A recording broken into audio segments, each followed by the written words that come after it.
All right, panel the house.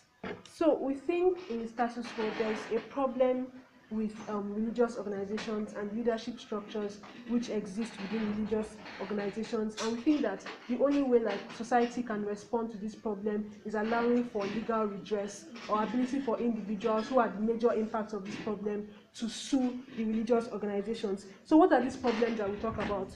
The problem is that there's too much power which the leadership in religious organizations hold, and it's very problematic for like the followership of such religious organizations. And more importantly, when there's no such instances for legal redress, we have no issue of accountability. So when we give people in society a lot of power, there's always mechanisms that ensure that there's accountability for such power. But these accountability measures do not exist, and this is very, very problematic. But even in other instances where this does not exist, we think it's very important that one of the core issues and why we have a leadership structure in religious organizations is that religious dogmas can correct themselves to like situations that are happening. So if certain dogmas or if certain things are some things which are harmful to the religious organization itself, the leadership structure of religious organizations have the obligation to correct this, to ensure that this harm does not continue for its individuals. But there has been too much complacency in leadership structures to actually correct it. So we'll be engaging this debate on two important contexts, right?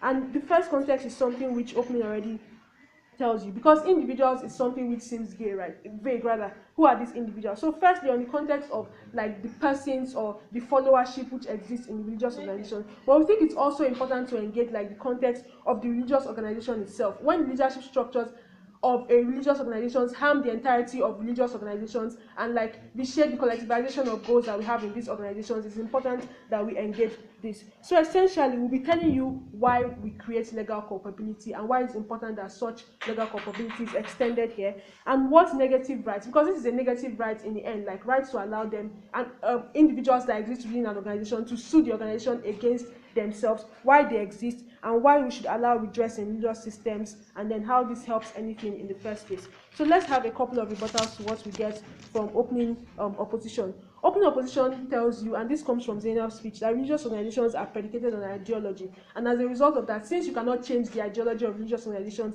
then you cannot like change, you cannot solve any problem. But then OG already tells you that there's no like, since people already subscribe to these ideologies and they already like see that there's these ideologies are things that they want, then there's no harm that is created. The only time you can be able to sue a religious organization is when you like appreciate the fact that a harm has been created to you as a person. Because when people sue, they sue because they think a harm has been created. So if I, as a Muslim, decide to fast and I don't think there's a problem with me fasting, then there's no harm between me and the religious organization. So we won't have any instances of suing that occurs here. But if the ideology of religious organizations is predicated on things like exploitation, on things like taking money from people, on things like causing harms and destructions of people's lives, and we have seen that these are things that religious organizations do in themselves sometimes, and these are not what the ideologies are predicated upon, then people have the right to actually sue on them. Now, Zainab also tells you the funny idea of how it will not solve the problem, right? It will not totally eliminate the problem. But that's not an argument.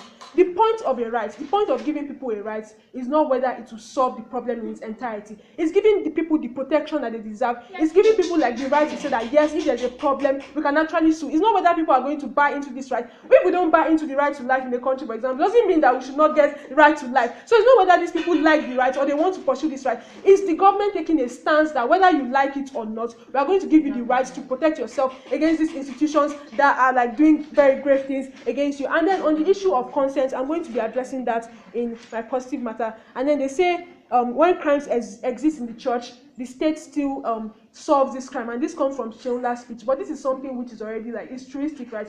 Crimes are extended to religious organizations, and that's the Reverend King example she gives you. When pastors or imams or whoever kills members of churches, because it's a crime that is established in the state, the state still punishes these people. This is not about crimes. This is not about rape or killing. This is about a civil wrong, and civil wrongs are wrongs that are done to your person, right? So these are wrongs that the state is not recognizing to protect the entire state from, but you have to protect yourself from these wrongs. So these crimes are actually established for the protection of individuals and not the protection of the entirety of the state. So it's not an issue of whether crimes should be allowed or not. That is already existent in the status quo.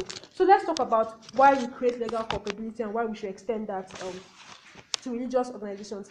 Now, essentially, we create legal culpability to protect a weaker class of people, right? So if we see that there's a powerful class and a weaker class, and they have to come together and like interact, we create a form of legal redress to ensure that there is no harm that is caused. Because when there's when there's asymmetry in power, when there's like, and we see this in religious organizations, right? Most of the leadership structures of religious organizations, there's the power structures are asymmetrical to the followership, right? They believe them, they trust them, and there's like a fiduciary trust that exists. So when there's such thing that exists within society, we allow people of the weaker class to be able to seek legal redress, because we think it's very, very important, right? These people have the power to vitiate their legal rights, to harm them, to harm the individuals, to harm their persons. So we create legal culpability for these people so that they can seek redress for their legal wrongs. And also this goes to the point of when there's asymmetry in positionality, but also more importantly, when there's asymmetry in information as well. When followers of a particular religious organization listen to the injunctions that are given to them by the leadership or by the religious organization, there's an asymmetry in information,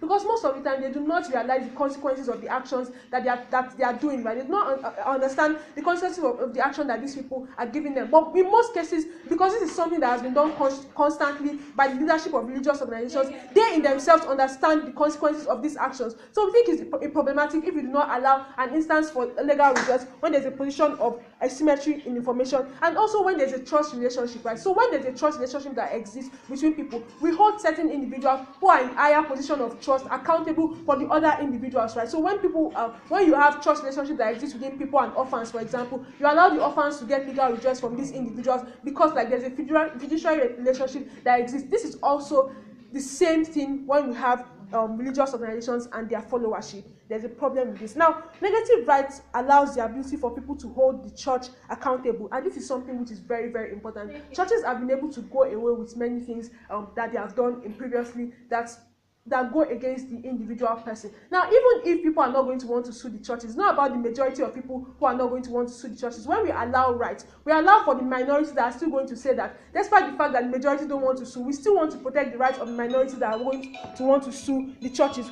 Also, we also think that it's important to know that the church knows the consequences of the decisions that they tell their individuals to make. And the only way they can know the consequences and see that this decision might be bad for their individuals is when we allow the individuals to take legal redress. So if we tell people that you can take legal redress when something bad happens, it ensures that decisions that the churches allow their individuals to make are decisions which are backed up by knowledge of the consequences and like viewing of these consequences in the end. And we also think that it's very important that we allow a demystification of religious institutions, right? When we allow people the right to sue religious institutions, the power and the high esteem that people give them, that they see them as God even in the first place, is demystified, is reduced. So we allow people to see that these people can actually be taken to church. Bishop Oyedepo is also a man like you, and you can sue him if he does something wrong. And we think that this is something which is important. Laws in the states must protect exploitation, must protect the weak against the stronger class, must protect people who are in a trust relationship between each other. We're very proud to propose.